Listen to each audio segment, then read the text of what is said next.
Right at this point, the Largo Police Department and the Florida Department of Law Enforcement, we have asked the assistance of the Child Abduction Response Team, which is part of the Florida Department of Law Enforcement and multiple agencies throughout the region, to give us some additional resources as we can continue this investigation.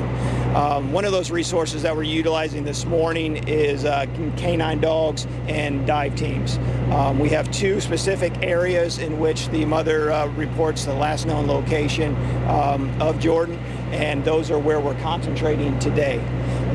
We're hoping to gather any available evidence that may be there, identify anything that could be in the area, talk to any witnesses that may have seen something. As the case progresses, I guess line down East Bay Drive will continue. We'll be down to about Lake and East Bay sometime this afternoon, and then I'm not sure we're going to need to go back into Largo Central Park. We hit that area pretty hard. We do have video in the park, so we have already gathered most everything that we need there.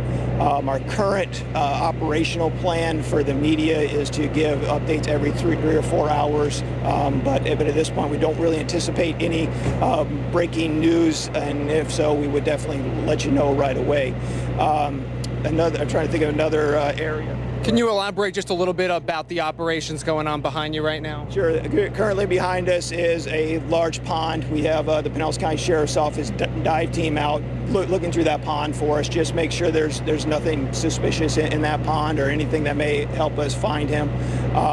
And then we're going to do the same thing through different waterways down the way. Unfortunately, it's Florida. And, you know, we have a lot of ponds, we have a lot of streams, we have a lot of different areas of water, and a small toddler can find his way in there pretty easily. So we want to make sure we look at those. So there's no specific suspicion that led you here this morning? We have no specific tips, suspicions, or anything like that are leading us. We're trying to do our due diligence with the information that we have. We're asking the public, if you have any information where you've seen this child, where you have seen this vehicle with a child matching that description, to please give us a call. We would love to have that tip. And to anybody that may know the whereabouts of Jordan, we urge you to please just take him to a safe place.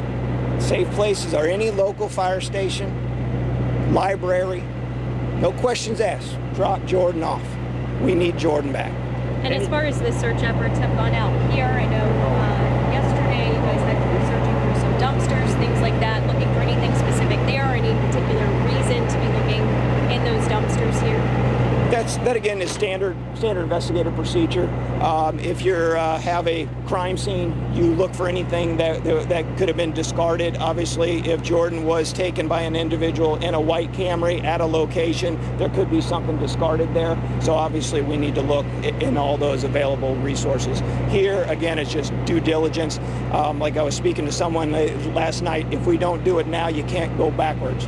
So we need to make sure that we gather everything that is at our availability this time. Do the mother's claims about what happened and how this played out, are those still standing out?